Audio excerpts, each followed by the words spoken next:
So if somebody comes in, they want porcelain veneers. Help me understand how they know what their teeth are going to look like. Like, what's that veneering process? So this is my favorite. This is apples to apples, which in other offices, they don't do it. This is how we do it. Okay. We have you in, we do what we need to do, get it set up, and then we have our laboratory return to me, and I can actually show you what your temporaries and your veneers will look like. It's called a preview. So at that appointment, before we even start, before I even numb and do whatever I have to do, you're wearing this smile. It's like a snap-on set of teeth? It snaps on. We can pop it off and change it, and we can adjust it.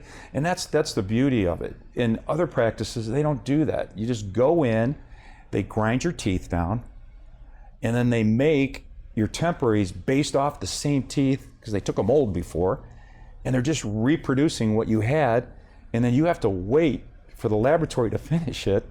Okay. And you sometimes get what you want, sometimes you don't, sometimes they're long, sometimes they're short. It doesn't make any sense. But I can show you what your teeth are, and Randy, you could say, you know what, Doc, I just don't like it. It's a little too round. But typically they go, I love it?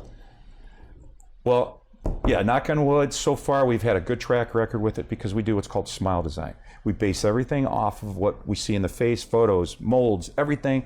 We deliver it, you like it, you give me a thumbs up, we get moving, you leave with the temporary teeth that will look very close to almost exactly what the final product will be. Okay. And then we get the final products returned, we bond them in place, and you're walking out the door. I don't know if I'm missing something here, but logically, why wouldn't everybody do it this way? I mean, if you're giving somebody a snap-on smile, just so they can preview first, yeah. Why not? I'll Just tell like you, one little extra step. I'll tell you, this is when the artistic Da Vinci Frankenstein comes in to play the OCD. I would almost rather have a little bit more time and effort into what I'm trying to provide for you or for my patients. And we could even, with that preview, let you go home and talk to your wife, girlfriend, brother, sister, best friend, to see if you like it or not. In certain light, when you're driving down the car, you're taking yourself, right? Okay, you know what that's people nice. do? And then if it takes a little longer, it takes a little longer. But we usually nail it, which other practices, and that's what we see come through my door. I've been to 2 other doctors. This is what I got. I don't like it. And then we show them our process and explain just like we did with you. Now, look, we should mention, I mean, you teach cosmetic dentistry. You teach these things. You're part of the American Academy, I guess, of Cosmetic Dentistry. Yeah. And, I mean, I guess everything you do is cosmetic. I mean, you want it to look good. But how much after dental school have you spent on just trying to learn how to do this, putting it all together?